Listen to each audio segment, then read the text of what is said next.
Muy buenas tardes, tengan todos bienvenidos a este programa un programa más de los criterios del Poder Judicial, que esta ocasión se engalana al presentar a dos extraordinarios profesionistas que nos acompañan hoy y que son expertos en materia electoral, que es un tema que vamos a abordar en el programa del día de hoy. Agradecemos la presencia del doctor Rafael Estrada Mitchell, director de la revista Tiempo de Derechos, y sin quien esta aula no sería posible.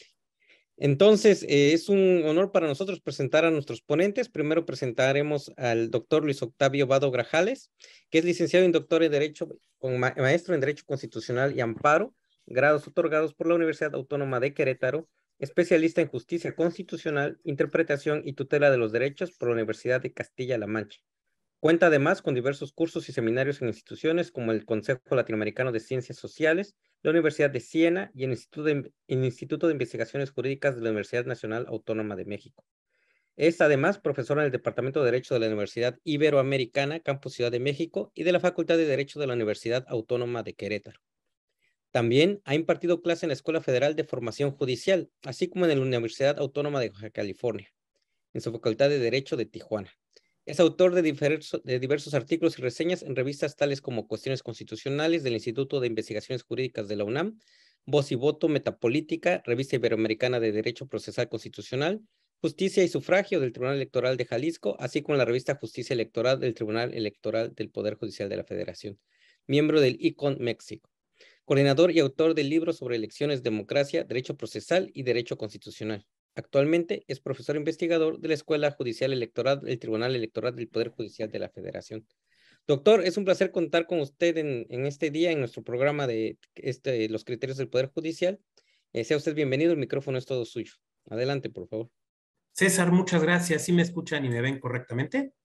Perfecto. César, pues muchas gracias por tu amable presentación. Muchas gracias al doctor Rafael Estrada por la invitación a Tiempo de Derechos, a la Fundación Aguirre, a Anguiano Chávez Jauregui y desde luego a mi estimado Carlos Báez por la oportunidad de intercambiar aquí algunos puntos de vista. A ver, yo quisiera decir que a veces la vida es muy curiosa con uno, ¿no? Uno de mis primeros, probablemente mi segundo acercamiento con el Tribunal Electoral se dio con un tema que tiene que ver con lo que hoy platicamos. Un asunto que fue conocido en su momento como el caso de la fracción de convergencia, conocido como el asunto sub-JDC 1711 de 2006. Para nuestro público, sub quiere decir sala superior, JDC quiere decir juicio para la protección de los derechos político-electorales del ciudadano. Es un juicio electoral. Es un asunto de 2011 en el cual un grupo de senadores del entonces Partido Convergencia, hoy Movimiento Ciudadano, se quejaban de que se les había dejado fuera de la asignación de secretarías, vocalías y presidencias de comisiones en el Senado de la República. Y consideraban que esto afectaba el pleno ejercicio de sus derechos político-electorales. Fue un asunto muy interesante, insisto, en 2006, perdón, donde lo que decide el Tribunal Electoral en ese momento es que no era una materia judicializable. Siempre la linde entre lo electoral y lo parlamentario ha sido, por decirlo en el mejor de los casos, difuminada. Es a veces como el lindero entre lo jurídico y lo político. A veces es muy difícil trazarlo con precisión. Pero en esta sentencia de 2006, la Sala Superior del Tribunal Electoral del Poder Judicial de la Federación buscó trazar esa distinción y señaló que la integración de las comisiones era un asunto plenamente de derecho parlamentario. ¿Esto por qué es muy importante? Bueno, porque como recordarás, César, Carlos, Rafael, en nuestro auditorio, un elemento fundamental del actuar de las autoridades es la competencia. O sea, una autoridad no puede ir más allá de su competencia o de sus atribuciones. Y el Tribunal Electoral, ¿qué asuntos conoce? Pues asuntos electorales, ¿no? El propio nombre nos lo dice, no es un tribunal parlamentario. Entonces se determinó, a ver, la integración de las comisiones es un asunto propiamente que tiene que ver propiamente con el derecho parlamentario. Esto, sin embargo, tiene que sufrir un cambio muy importante en fechas muy recientes. Estoy hablando un poco de la genealogía de lo que conocemos ahora como la acción de inconstitucionalidad 62 de 2022. Entonces estoy trazando un poquito la parte histórica. Y aquí resalta el amparo en revisión resuelto por la primera sala el 27/2021. Como pueden ver, un asunto mucho más reciente. Este es un asunto que tiene que ver respecto de una forma de votación que se hace en el Congreso, en la legislatura de Yucatán, respecto a que se decidió votar un asunto de manera secreta, con cédula secreta, para que no se supiera cómo habían votado los diputados y las diputadas. Y un grupo de ciudadanas y de ciudadanos inconforme con esta decisión interpone un amparo donde el argumento central es: como ciudadana, como ciudadano, tengo derecho a saber cómo votan mis representantes. La defensa, digamos, de este asunto por parte de la legislatura local se trata de un asunto parlamentario, es un asunto de derecho parlamentario, y los asuntos de derecho parlamentario no son judicializables. Pero en este amparo en revisión, insisto, 27 de 2021, la Corte se enfrentó con un problema que fue: ¿pueden ser sujetos de control judicial vía amparo los actos legislativos?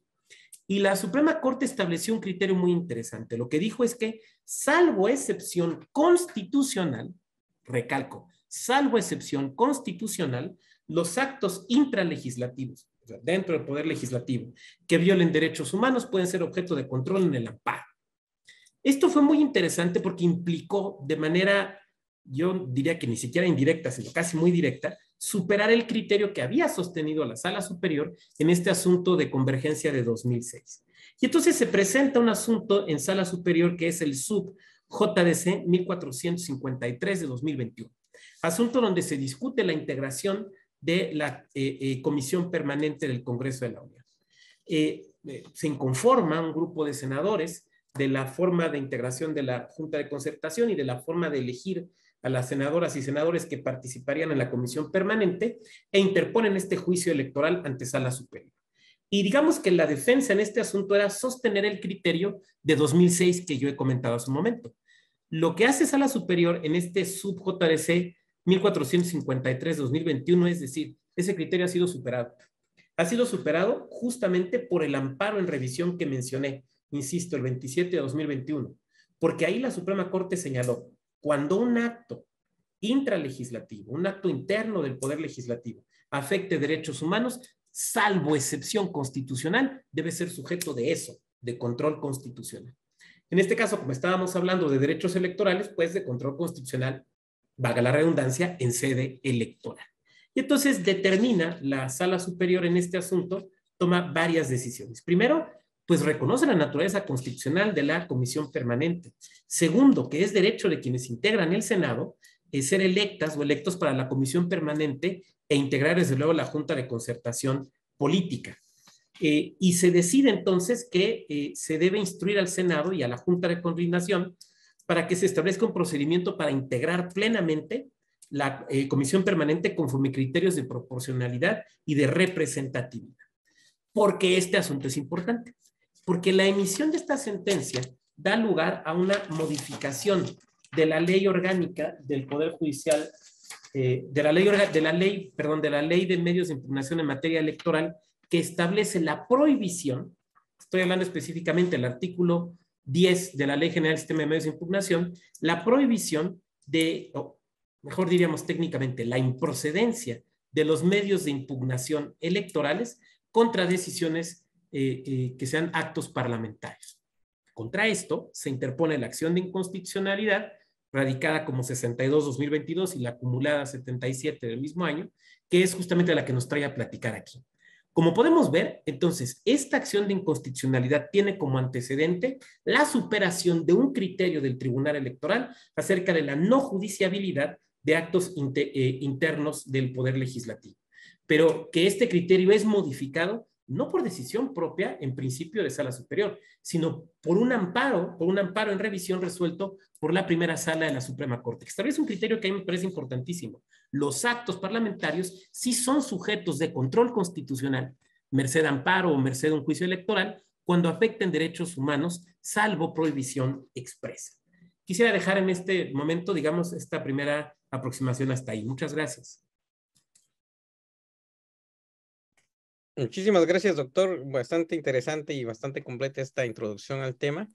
Ahora le cedemos la palabra al doctor Carlos Báez, que es doctor en Derecho por la UNAM que tiene una extensa carrera también dentro del Tribunal Electoral del Poder Judicial de la Federación durante aproximadamente 15 años, un poquito más, y actualmente es profesor del Tecnológico de Monterrey. Además, el doctor Carlos Báez es miembro permanente de la revista Tiempo de Derechos, y a quien le agradecemos que nos preste su pluma recurrentemente. Adelante, doctor. Muchísimas gracias, un gusto, un enorme placer coincidir nuevamente en este espacio virtual o a distancia con todos ustedes.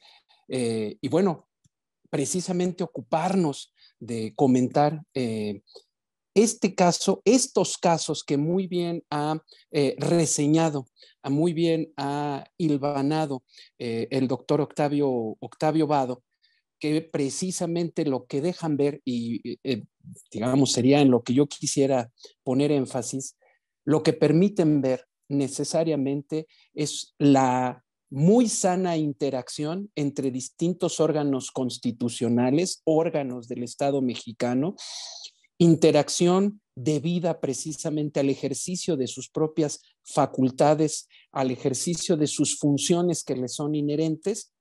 Y lo que también apreciamos a partir de lo que el doctor Vado Grajales ha mencionado es que, pues evidentemente, la función principal, primordial que explica y justifica la existencia de tribunales constitucionales consiste en imponer, salvaguardar o hacer efectiva la supremacía constitucional y particularmente ese núcleo de derechos humanos que es el corazón mismo de nuestra norma suprema de toda la Unión. ¿A qué me refiero? Pues precisamente a que el tránsito, este tiempo que hemos agotado entre el primer criterio al que se refirió el doctor Vado Grajales, aquel establecido a principios de este siglo, y el actual criterio definido ya a través del dictado de la sentencia de esta acción de inconstitucionalidad por parte de la Suprema Corte, estos 15 años que han mediado entre estos dos criterios, evidentemente están afectados, este periodo está afectado por la centralidad que en nuestra vida pública y privada también han cobrado los derechos humanos, los derechos fundamentales. ¿En qué sentido? En el sentido de que inclusive, en el fondo, lo que nos ha reseñado el doctor Vado Grajales es que no obstante que estemos en presencia del ejercicio de una facultad, de una función propia y exclusiva del órgano legislativo, representante del pueblo titular de la soberanía, aún ejerciendo esas facultades constitucionales que tiene ese órgano legislativo y aún siendo representante del pueblo titular de la soberanía, ese órgano legislativo debe estar sometido a lo que prescribe la Ley Suprema de la Unión, particularmente el núcleo central de esa Ley Suprema de la Unión, que son los derechos humanos. ¿Eso qué implica? Que fuera de los actos propiamente de gobierno, de decisión política de estos órganos legislativos y sus órganos internos, como pueden ser comisiones o pueden ser juntas, ¿sí? O comités, fuera de las decisiones estrictamente políticas, las decisiones que afecten, que incidan en el ejercicio de derechos fundamentales, no pueden escapar al escrutinio judicial. Y si no pueden escapar al escrutinio judicial, en consecuencia, ¿a qué órgano jurisdiccional le compete conocer de esa verificación de que los actos no han violado, o en su caso, han violado derechos fundamentales, derechos humanos? Bueno, digamos, siguiendo la lógica de nuestro diseño constitucional, si con los actos no propiamente legislativos, las acciones de los órganos legislativos, pero que no tienen que ver con la creación de leyes, si con esos actos de organización, de integración de órganos internos se afecta el derecho humano de alguno de sus integrantes, evidentemente, si ese derecho humano es propiamente un derecho político, como sería el derecho político a ser votado, y su consecuente desarrollo o vertiente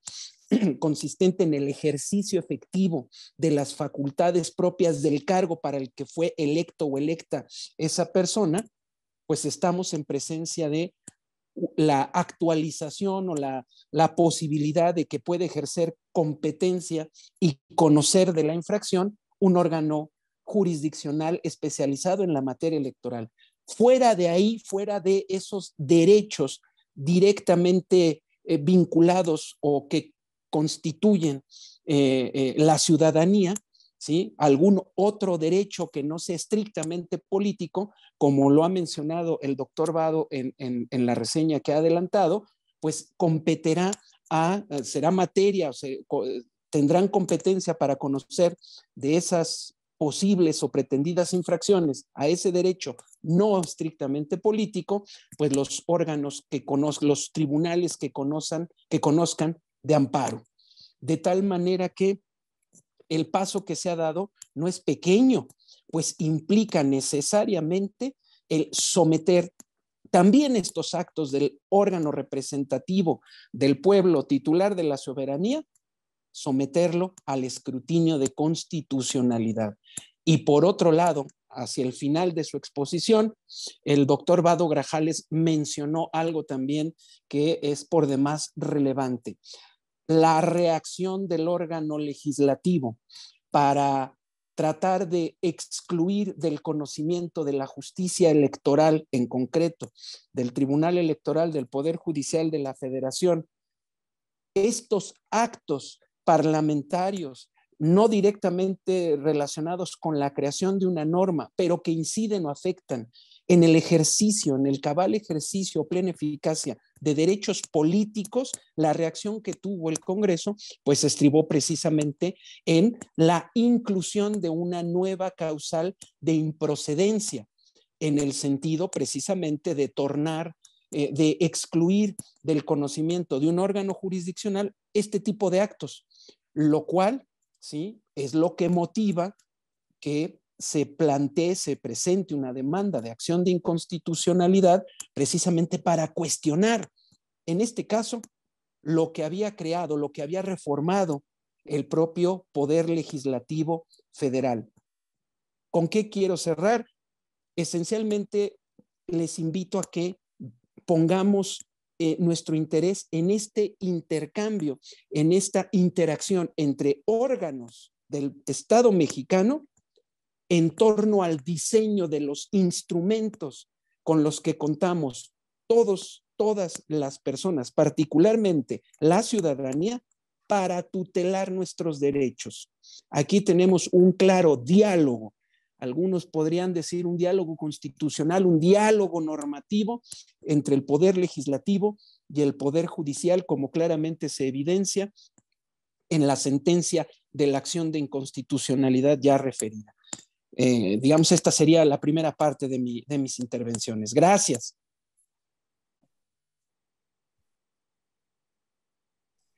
Muchísimas gracias, doctor Báez, doctor Vado. Bueno, ha quedado clarísima la cuestión, el estado de la cuestión. Yo les preguntaría, para empezar, y esperando lo que nuestro auditorio se sirva preguntar, pero en derecho comparado, ¿hay algún precedente, alguna resolución que haga ver que la integración de los parlamentos, de los congresos, es una cuestión, como decía hace un momento el doctor Báez, de derechos fundamentales de carácter político de la ciudadanía, que no solo tiene que ver con el reparto de poder entre las fuerzas políticas, sino que tiene que ver con un ejercicio cabal del derecho a la representación? ¿O esto es una cuestión novedosa en donde el tribunal mexicano ha ido a la vanguardia? Pues me parece muy buena pregunta, doctor Estrada. Yo creo que, a ver, ahorita el vuelo de mi memoria, pero mi memoria como la de Borges se parece al olvido. Recuerdo algunos casos que ha señalado el Tribunal Europeo, me parece que por referencia en particular a Holanda, y que han tenido que ver con lo siguiente, que creo que tiene que ver con lo que el doctor Báez muy claramente exponía. impugnaciones que tiene que ver con, por ejemplo, la elección o lo que se conocía antiguamente como las credenciales de los diputados, ¿no? Y donde el tribunal, donde nos encontramos con países en Europa que todavía tienen la autocalificación. Y entonces, por ejemplo, viene el Tribunal Europeo y dice, no, espérate, ya no puede existir eso, porque el problema de la autocalificación es que está sujeta a criterios políticos, ¿no? Criterios políticos de las voluntades políticas de las mayorías, lo cual está bien cuando hablamos de un tema político, pero aquí estamos hablando del ejercicio de derechos, la protección de derechos. Y entonces ahí lo que el Tribunal Europeo ha señalado es la necesidad de que sean órganos independientes, o sea, cortes, llamémosle, o sea, digámoslo con toda claridad, ¿no? Cortes las que resuelvan este tipo de problemas, reconociendo entonces que un acto que nos podría parecer tan puramente parlamentario como el reconocimiento de un triunfo electoral o el reconocimiento del derecho de una persona de acceder a una curul, es un acto plenamente controlable por la judicatura. Me parece que lo que tenemos de fondo, y tiene que ver con lo que el doctor Báez exponía, lo que tenemos de fondo es el reconocimiento de que en un Estado de Derecho, cualquier acto de autoridad debe estar sujeto a la justicia constitucional. Yo, por otra parte, a diferencia del doctor Vado Grajales, cuya memoria se parece, solo se parece al olvido, yo sí debo de confesar mi total ignorancia. No identifico, no conozco si hubiese algún precedente en algún otro país relacionado con la tutela de los derechos, digamos, de los sujetos, de las personas que integran órganos legislativos en su calidad de ciudadanos, no necesariamente en su calidad de parlamentarios. Sinceramente lo ignoro, pero me llevo esa tarea, doctor Estrada, para poder colmar mi laguna, sobre todo a partir de lo que acaba muy bien de decir el doctor Vado Grajales, el tema de la calificación, que en nuestro país dio origen necesariamente, como bien se sabe, al establecimiento de una jurisdicción especializada que ejerciera esta función. Bueno, porque presentar las credenciales de elecciones locales, ¿no? Es decir, cómo te habían elegido a un congreso, a una asamblea, pues se entendió siempre desde el parlamentarismo, desde los albores del parlamentarismo bajo medieval, como una reivindicación de la autonomía, de la esfera soberana del propio órgano de representación, ¿no? Yo supongo que en algunos países de democracias consolidadas, bueno, pues también el tramo fue arduo, difícil, porque pues esta es una idea que no siempre se está dispuesto a aceptar. Me refiero a la heterocalificación y ni qué decir de la intervención externa en la conformación de los órganos de gobierno. Y entiende uno perfectamente por qué, porque bueno, ahorita luce altamente encomiable que el órgano de calificación electoral, como decía muy bien el doctor Vado, vamos a decirlo con todas sus letras, un tribunal, las cortes, se hagan cargo de resolver estos problemas, porque si no, caeríamos en un entrampamiento entre fuerzas políticas. Pero luego pensemos en el uso de la fuerza adentro del recinto parlamentario, ¿no? En que pudiera haber alguna sentencia de alguna corte que dijera, bueno, sí, es válido que entren las fuerzas del orden y que entren armadas al recinto parlamentario. Bueno, pues ahí estaríamos cargándonos 800 años de tradición parlamentaria, ¿no? En fin, que entiende uno la cuestión, pero también es una muy buena noticia que ya no haya lugar a la arbitrariedad, o por lo menos que haya ojos externos que puedan hacerse cargo de eso. El doctor Luis Octavio Vado va a tener que salir en unos momentos, tiene que dar una clase y no vamos a privar de sus luces y de su memoria borgesiana a sus alumnos, pero me gustaría, si usted fuera tan amable, muy querido doctor, si nos pudiera cerrar su participación, que ha sido brillante, con alguna idea en estos minutos que quedan. Y después continuamos con el coloquio con el doctor Báez y el doctor Ruiz. La verdad es que cuando hablaba, doctor Estrada, del tema de las credenciales, recordé una anécdota que, bueno, usted historiador la conocerá mejor que yo, del Congreso Constituyente de Querétaro en el 16, cuando se están discutiendo las credenciales, hay un diputado de origen cubano, nacionalizado mexicano, Sí. y se sube un diputado a hablar en contra de su credencial y el argumento de fondo era, ¿cómo era posible que un cubano, que alguien nacido en la tierra de Martí, fuera a pedir patria prestada? Es una gran frase retórica, pero no es una frase jurídica. Queremos que estos asuntos de los derechos se arreglen con frases retóricas. Y cuando hablaba del tema de las fuerzas de la seguridad pública o militares en un parlamento, lo que vino a mi mente fueron aquellas imágenes impresionantes del golpe de Tejero en España, ¿no? Donde son un par de diputados españoles los que no, a pesar de los balazos, de los tiros, no se sientan. Uno de ellos, don Santiago Carrillo, del Partido Comunista, si la memoria no me falla. Yo quisiera cerrar diciendo algo. Esta línea que ha fijado la Corte, que está siguiendo el Tribunal Electoral, está teniendo impactos muy importantes. Antier se resolvió en Tamaulipas, por el Tribunal Electoral de Tamaulipas, un asunto muy importante, que es el TE RDC 34-2002 y acumulados, que es un asunto que sigue toda esta línea que ha expuesto el doctor Báez y que yo he tratado de platicar, y establece, por ejemplo, la obligación, revoca la designación de la Diputación Permanente de Tamaulipas, ordena restituir derechos político-electorales y se dejan sin efectos los actos posteriores a estas violaciones, lo cual implica dejar sin efectos la prolongación de una sesión de la legislatura de Tamaulipas que implicó nombramientos, que implicó modificaciones estructurales fundamentales a la administración pública de Tamaulipas.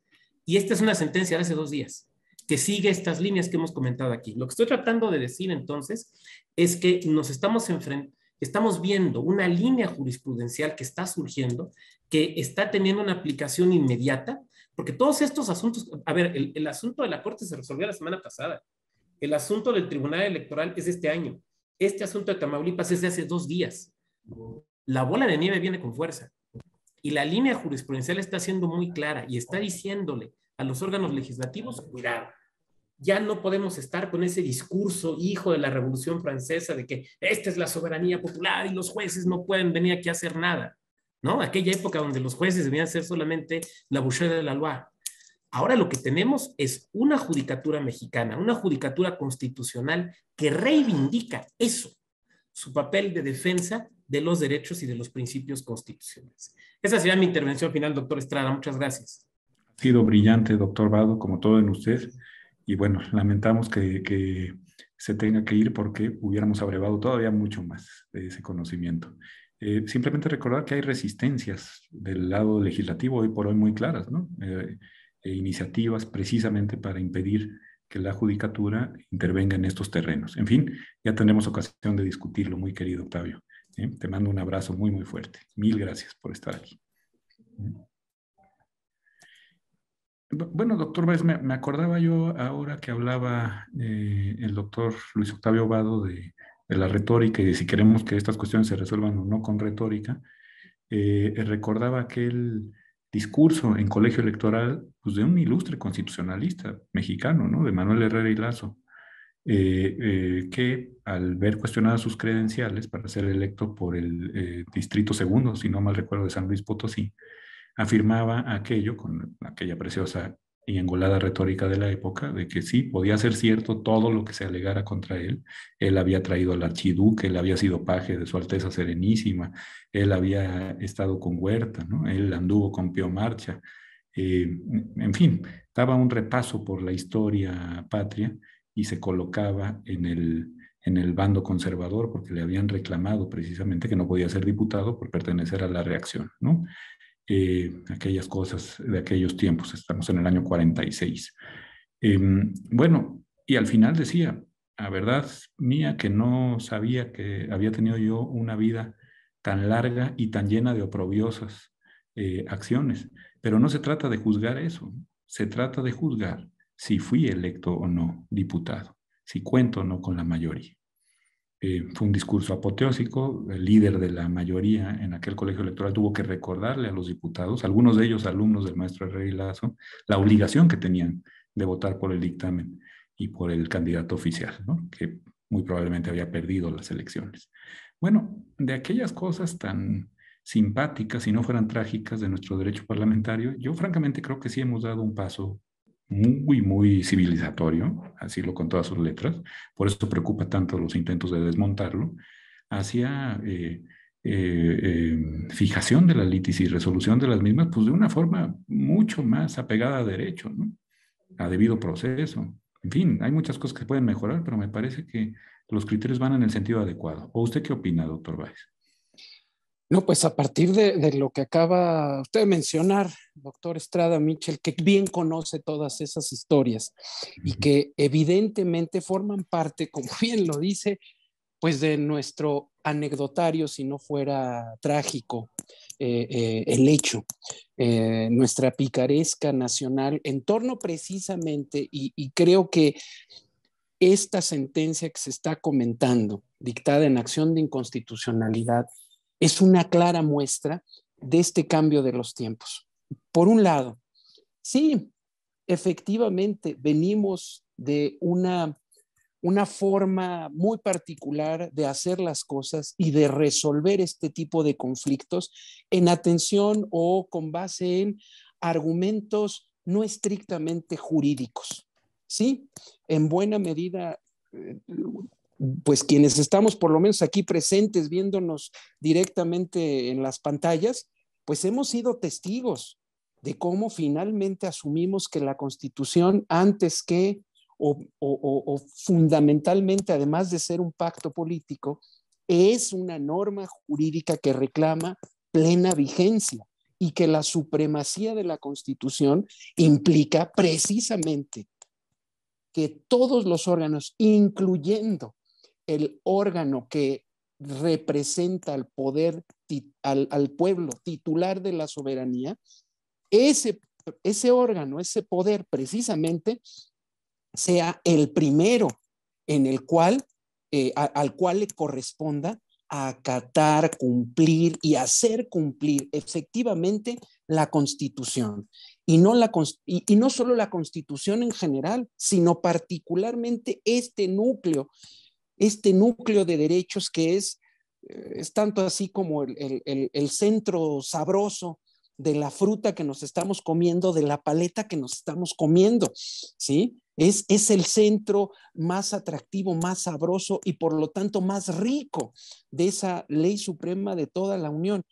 Y ser testigos, como lo estamos siendo en estos días, no solo con las sentencias ya dictadas, sino con las sentencias que están por dictarse, ser testigos de cómo efectivamente nos estamos tomando en serio nuestros derechos, todos y todas, nos estamos tomando en serio nuestros derechos y efectivamente estamos encontrando tribunales que no rehuyan esta discusión y que además de no rehuir esta discusión, estén tomando este tipo de decisiones que implica una clara muestra para todas las personas que en este momento seguimos estudiando o están estudiando, se están formando en una escuela de derecho, lo que estamos atestiguando es por demás enriquecedor. No estamos hablando en abstracto de la supremacía, aquí lo estamos viendo. En estas sentencias se está invalidando una decisión legislativa consistente en modificar una norma procesal con el objetivo de disminuir el ámbito de competencia de un tribunal constitucional y esa decisión de un órgano legislativo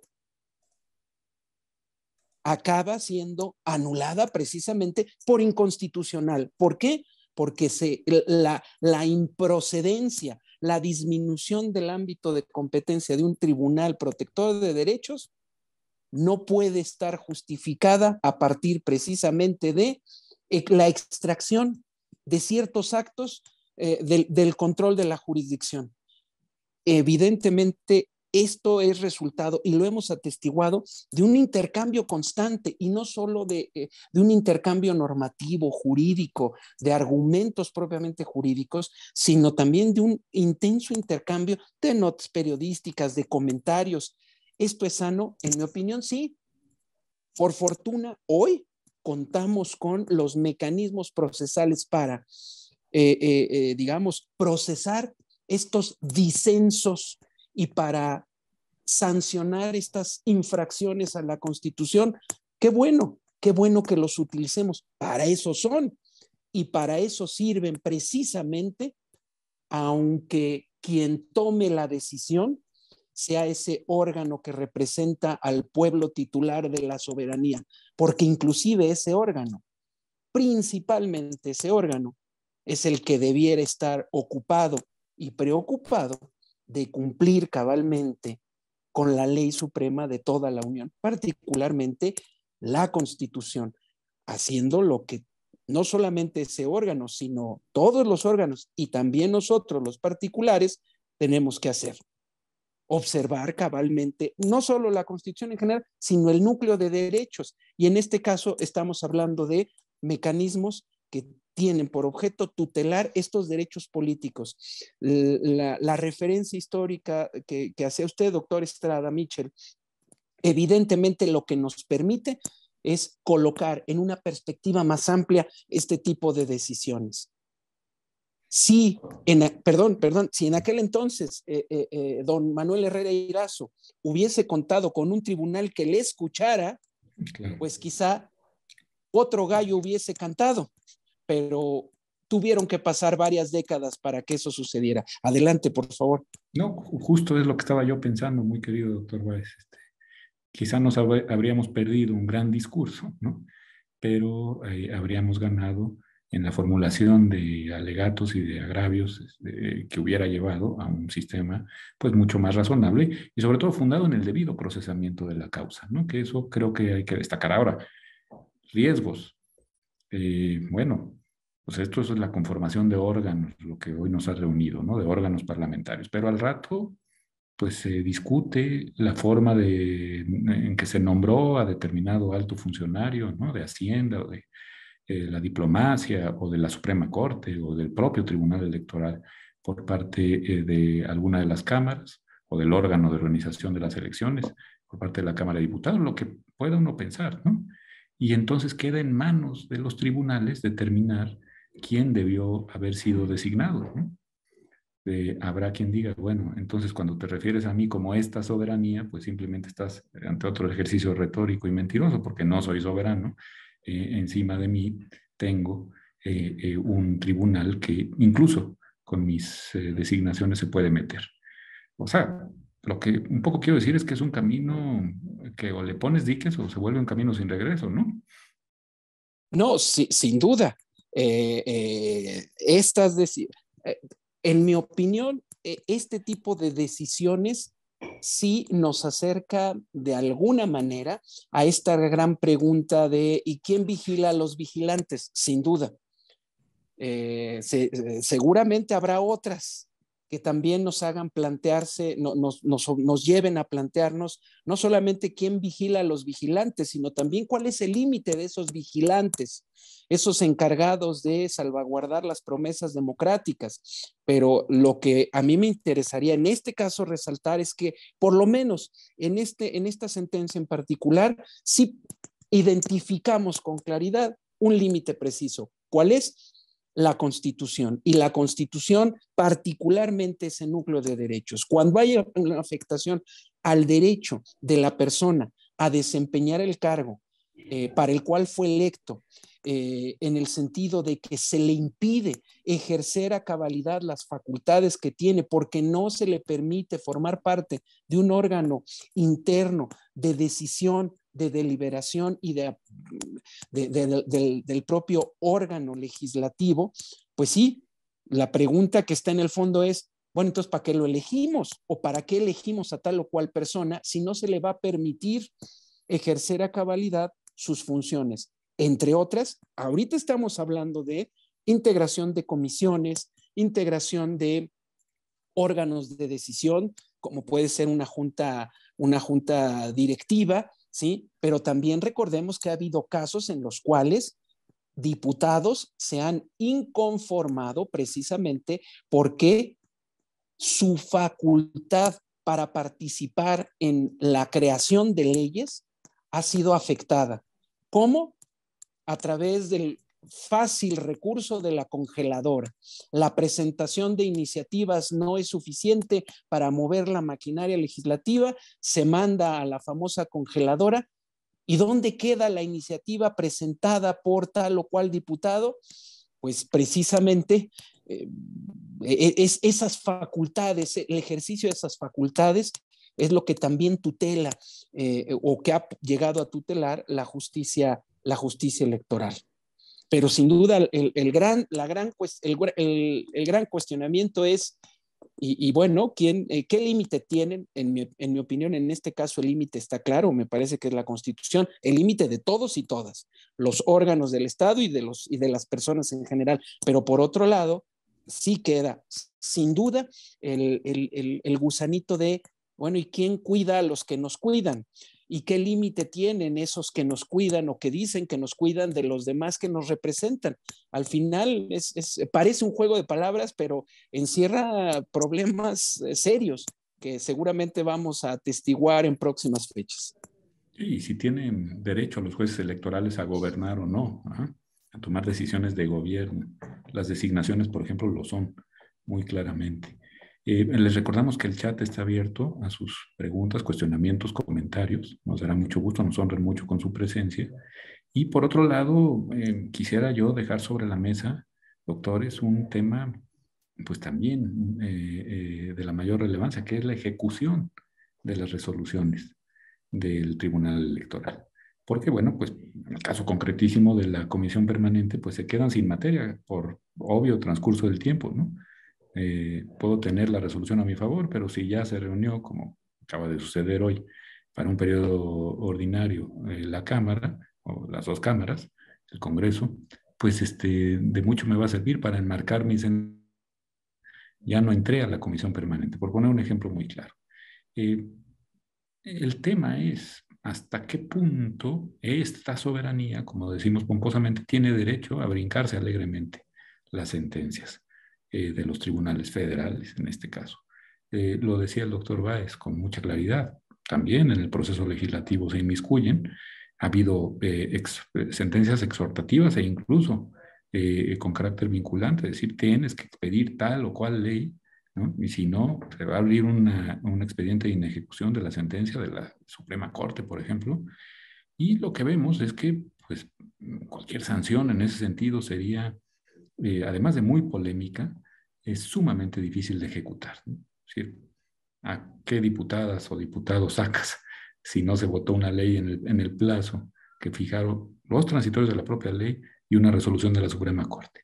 A los que se abstuvieron de votar, a los que votaron en contra solamente, a todo el órgano entendido como un todo. En fin, no queda muy clara que la capacidad de ejecutar las sentencias, en este caso del Tribunal Electoral, sea muy amplia. La clase política pues se revuelve en contra de esa ejecución, y ahí sí es prácticamente unánime, ¿no? A ningún partido le gustan este tipo de inmersiones en su ámbito, en un ámbito que entienden reservado. Bueno, estamos ante una nueva justicia de carácter estamental, doctor Báez, en donde cada estamento reivindique su haz de derechos y diga yo, hasta aquí llegaste y no puede entrar una justicia de carácter general, abstracta, impersonal. De hecho, el tema que se abre, que se plantea, es por demás, ¿cómo decirlo? Relevante en estos momentos, no solamente por lo que implica la ejecución efectiva, completa, total de las sentencias, de las resoluciones de cualquier órgano, pero particularmente del electoral.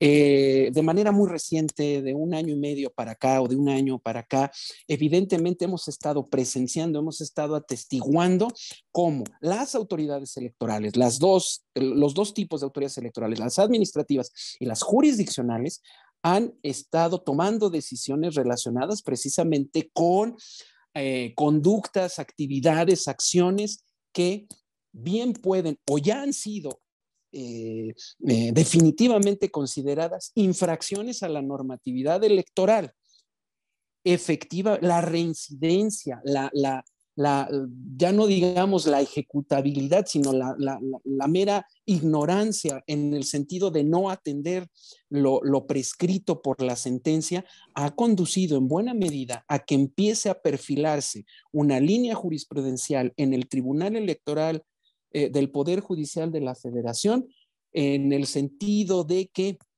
la infracción reiterada a las normas constitucionales puede llegar a constituir una excepción, ¿sí? O una causa que derrote, un hecho que derrote, ¿sí?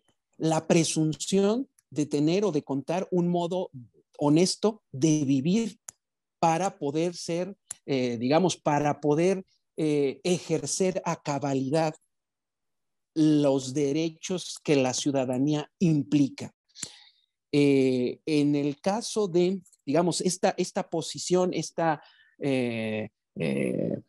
línea jurisprudencial inició en el ámbito de el combate, la sanción, el objetivo de incidir en que se presenten cada vez con menor medida las conductas violentas en contra de las mujeres por razón de su género. Pero lo que hemos atestiguado todos y todas de manera presencial o de manera virtual a lo largo del último año ha conducido a que ese criterio consistente en considerar que la comisión, la cabal responsabilidad de una persona por la comisión de actos violentos contra una mujer en razón de su género conduzcan o hayan conducido incluso a la creación de un registro consultable en la página del INE, precisamente de personas sancionadas en razón de la comisión de este tipo de conductas, bueno, que de la misma manera empiece a plantearse que así como a una persona se le puede restringir, limitar, condicionar el ejercicio de ciertos derechos políticos en razón de que se considera que no cumple con ese requisito de observar, de tener un modo honesto de vivir, porque se ha considerado, se ha conceptualizado, me parece que con mucha razón, que quien ejerce violencia contra una mujer y particularmente violencia política contra una mujer en razón de su género, pues difícilmente puede ser considerado como una persona honesta en su vivir o por lo menos congruente con estas normas que nos hemos dado. En ese sentido, una violación constante, reiterada a las normas constitucionales. Y recordemos que el Tribunal Electoral es un tribunal constitucional expresamente previsto. El desacato, la inobservancia, la inejecución de sus sentencias o la conducta reiterada en violación a la Constitución que prescribe limitaciones, prohibiciones o principios en torno a cómo se han de administrar o gestionar los recursos públicos de los que es responsable tal o cual servidor público, bueno, todo servidor público, bueno, pues ese tipo de conductas puede derivar, como ya lo está perfilando el Tribunal Electoral, puede configurar, ¿sí?, una situación que derrote esa presunción de contar con un modo honesto de vivir, teniendo como consecuencia ya en los hechos, en lo práctico, pues que se limiten o se restrinjan los ciertos derechos políticos, como el derecho a ser votado, por ejemplo, ¿sí? La negativa del registro de una candidatura bien pudiese presentarse en razón de que ante la violación reiterada a la Constitución, pues la presunción de contar con un modo honesto de vivir, pues se derrota y se niega ese registro solicitado de una determinada candidatura. Puede darse el caso. Luego entonces, como bien lo plantea el doctor Estrada Mitchell, esta inobservancia, esta inejecución, el no hacerle caso pues a las sentencias, el no cumplir con las sentencias del Tribunal Electoral, bien puede conducir a que éste identifique ciertos mecanismos, ciertas interpretaciones que permitan obtener una ejecución cabal y efectiva de sus decisiones. Pero bueno, es solo algo que advierto, que avisoro, que efectivamente puede presentarse. Sí, no cabe duda que el que sabe, sabe, ¿no? El doctor Báez es un experto reconocidísimo en la materia y sabe además perfectamente que así se abrió camino también la famosa cuestión de los expedientes de inejecución en materia de amparo, ¿no? Porque hace unos años, no tantos, verdaderamente, pues aquello era un vodevil, ¿no? Iban y iban y sentencias condenatorias en materia de amparo para las autoridades y a nadie le pasaba nada hasta que pasó, ¿no? Y, y cuando pasó, pues ya no le gustó tanto a la gente, ¿no? Pero la cultura constitucional es lo que tiene de maravilloso, se va generando y luego los avances es muy difícil que puedan retrotraerse. No es imposible, pero es muy difícil que que pueda haber regresión, ¿no? Así es que larga vida la justicia electoral, ojalá, porque pues es, creo, insisto, un paso civilizatorio que nos hemos dado. Habrá que ponerle límites, desde luego, ¿no? No puede estar metido en todo y por su orden, pero yo creo que tratándose, como ustedes muy bien lo han señalado, de derechos fundamentales, hay incluso la obligación de intervenir, porque esto es una clave poco explorada de nuestra transición larguísima, desesperantemente larga transición democrática. La falta de representatividad real de enormes porciones de la población, ¿no? Sí, sabemos muy bien que hay, en el caso de la Cámara de Diputados, 200 diputados por representación proporcional, 300 diputados por mayoría simple. Te puedes sentir más o menos representado en alguno de los dos aristas. La verdad es que pues, prácticamente no nos sentimos representados por nadie. Es muy raro que sepamos quién es el diputado por nuestro distrito y mucho menos quiénes son los diputados que entraron por la lista de la circunscripción a la que pertenecemos por electores. Pero digamos, esas cuestiones fácticas, lo que sí dejan, creo yo, muy claramente marcado es que enormes porciones de la población, salvo aquellos que pertenecen a esos modernos estamentos que llamamos partidos políticos, y que además tienen capacidad directriz en ellos, pero la inmensa mayoría de los ciudadanos de a pie, como se dice, pues simple y llanamente sabemos que hay ahí 500 cuates y patas que pues, representan tales o cuales intereses, pero no necesariamente la población. Y no es un problema del modelo mexicano, quizá en el modelo híbrido mexicano se exacerba, pero no es un problema del modelo mexicano, es en general la gran cuestión de la democracia representativa desde hace siglos, ¿no? El hecho de que se puedan dirimir esos problemas de falta de representatividad a través de mecanismos de debido procesamiento de las causas, pues yo creo que es una buena noticia. Habrá que hacer ajustes, ya nos lo dirán ustedes. El chat está abierto, pero yo no sé, le voy a preguntar a nuestro director general, a don César Ruiz, si él sí tiene acceso a las preguntas, porque yo no he podido ni siquiera escribirle a todos los participantes, a las participantes y los participantes en esta ocasión. No sé si ustedes sí la puedan ver en sus pantallas. ¿Alguna pregunta? Yo no veo ninguna pregunta. Si no las pueden escribir en el chat, las podrían escribir en la sección de Q&A. Cubana. Y no aparece ninguna, entonces yo creo que el público ha quedado bastante claro en la presentación del día de hoy y no tiene ninguna pregunta. Pues la verdad es que ha sido un privilegio tener a un par de expertos de esta jetatura. Y bueno, pues ya quitándonos un poco los ropajes y los formalismos académicos, yo quiero decir que Carlos Báez es un profesor realmente excepcional que tiene este país, un académico de primer orden y bueno, que ha sido un funcionario público ejemplar en la materia electoral y donde se ha puesto, me consta, ¿no? Así es que, muy querido Carlos, siempre es un placer. Además de que compartimos representatividad por varias vías, una de ellas el terruño, otra de ellas la generación. Sin duda.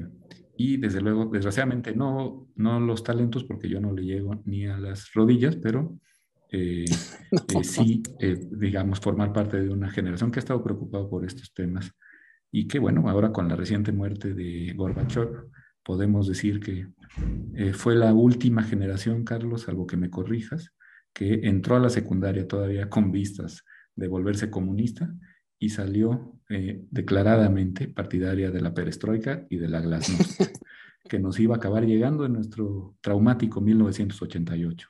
Por cierto, con mecanismos de autocalificación electoral, ¿no? cualquiera de nosotros que ya vamos haciendo un poquito de años y acumulándolos, recordará aquel auténtica ópera bufa que fue la calificación electoral en sede del Congreso de la Unión de la elección presidencial de 1988.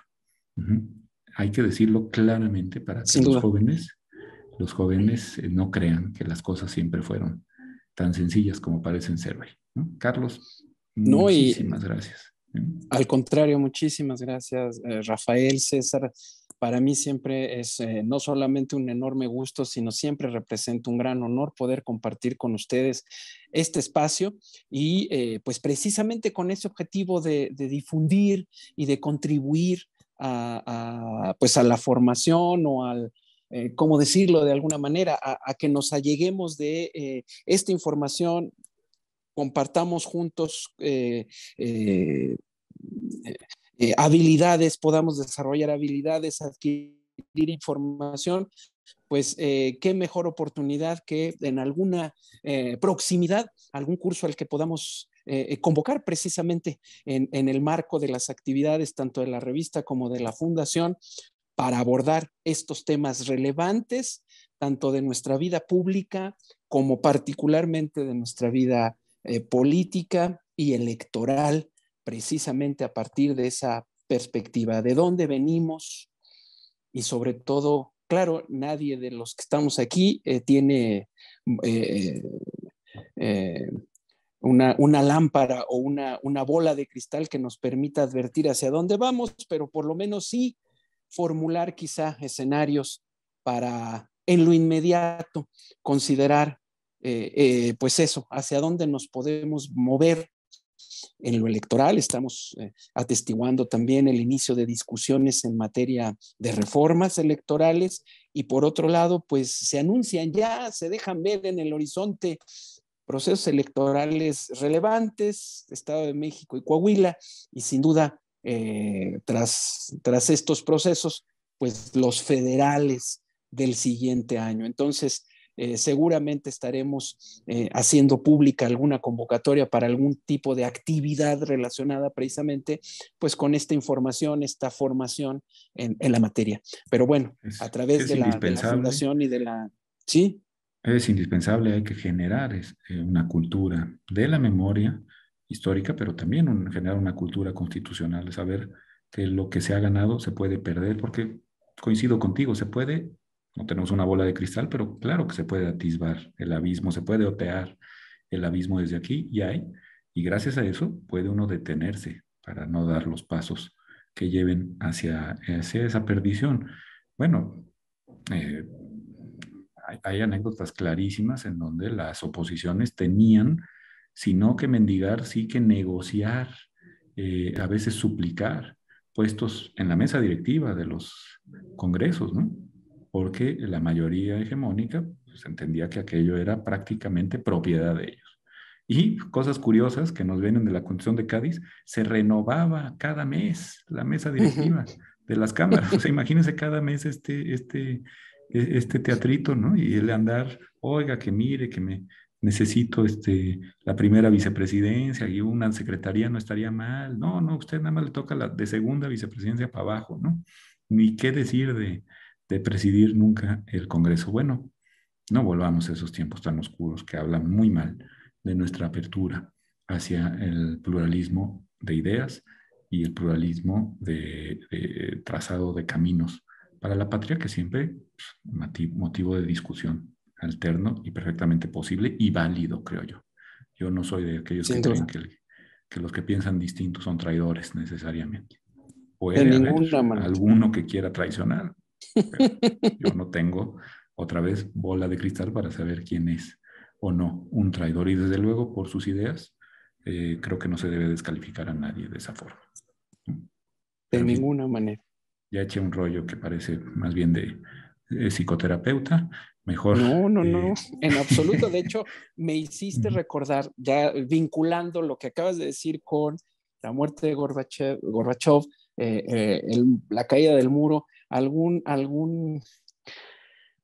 chiste. Yo no sé contar chistes, pero más o menos decía algo así.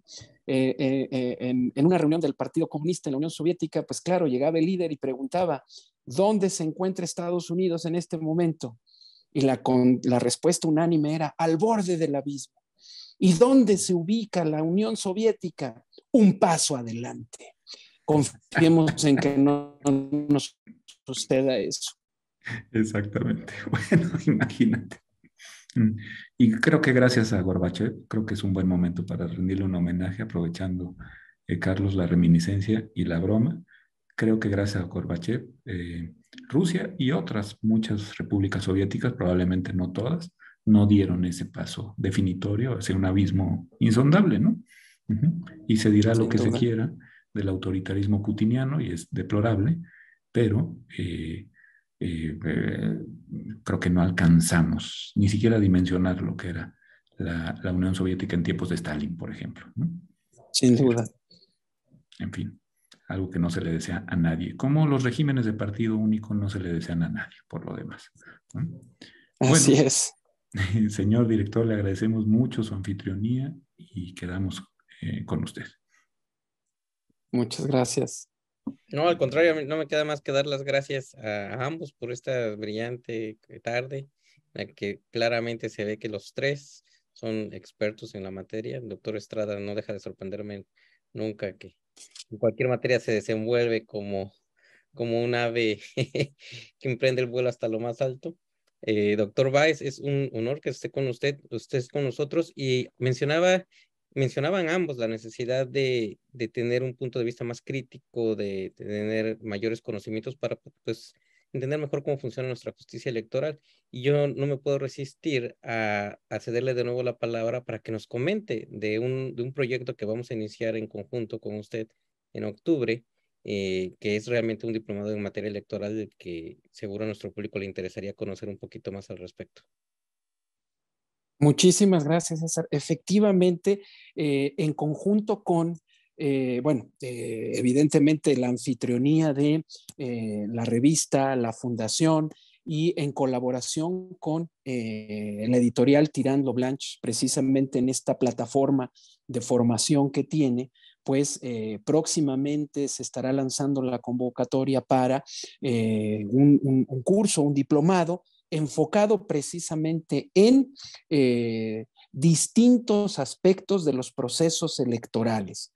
En el cual pues se abordarán temas relacionados no solo con la organización, ¿cómo decirlo? No solo con los órganos electorales, sino efectivamente con cómo se desenvuelven, cómo se desahogan los procesos electorales en nuestro país, ¿sí? La selección de candidaturas, el desahogo de las precampañas y las campañas, el acceso a radio y televisión, aspectos vinculados con el financiamiento y la fiscalización de los recursos, y efectivamente, pues la descripción de los distintos mecanismos para, pues, resolver las disputas, los litigios en torno a no solo los resultados electorales, sino, pues, tomando en cuenta lo que hemos estado platicando el día de hoy, pues la cabal tutela de los derechos político-electorales de la ciudadanía. Entonces, a principios de, no tengo en este momento las fechas precisas, pero sin duda una buena campaña de difusión será pertinente, y a principios del próximo mes pues estaremos arrancando junto con la fundación, la revista y la editorial Tirano Branch pues esta iniciativa para comunicar, compartir y en su caso generar algún tipo de conocimiento en esta materia, y contaremos con expositores y expositoras de primerísimo nivel, la doctora Carolina Gilas, el doctor Eduardo Medina, el doctor René Casoluengo, evidentemente no podía ser de otra manera, el doctor Rafael Estrada Michel y su servidor, Carlos Báez, con el objetivo precisamente de pues satisfacer las inquietudes que pudiesen presentarse al respecto. Esa es la propuesta, estimado César. Sí podía ser de otra manera, yo desentono ahí, pero bueno, haremos nuestro mejor esfuerzo. Y ahora sí que no veníamos preparados, pero el 10 de octubre arranca el curso en la plataforma virtual de Tirant Online, y la primera conferencia sería el 11 de octubre, si los números no fallan y las fechas no fallan. Así es que yo lo creo fundamental, y más en la víspera de un 2023 que será tan interesante y complicado en materia electoral, por los procesos de Coahuila y sobre todo del Estado de México, que hay duda que una elección fundamental para nuestro sistema federal, y posteriormente, por supuesto, las elecciones generales de 2024. Pues muchísimas gracias, querido Así Carlos. es. No, Será un un gusto. privilegio escucharte y aprender de ti. Y No, no, gracias no, al al director contrario. general de la Fundación, Aguirre Azuela Chávez Jauregui, al muy querido César Alejandro Ruiz, por la visión que tiene para estas temáticas que siempre impulsa, ¿no? Y como verán, no veníamos preparados, pero pues ya salió algo muy bueno de No, y esta charla. será un Ujú. diplomado extraordinario, la verdad. Entonces, invitamos al público que hoy nos acompaña a que se inscriban, a que si quieren saber más al respecto, no duden en meterse a nuestras redes sociales, nuestra página de internet, www.proderechoshumanos.org. El Instituto de Ciencia Jurídica, que finalmente es nuestra plataforma educativa, icj.mx, donde podrán encontrar también más información. Como efectivamente nos comenta el doctor Estrada, iniciamos el 10 de octubre y pues no se lo pueden perder. Y pues también recordarles que este programa es semanal, y como bien mencionaban, hoy se ha hablado de un criterio que pone un poco más de fuerza en el poder de nuestro Tribunal Constitucional.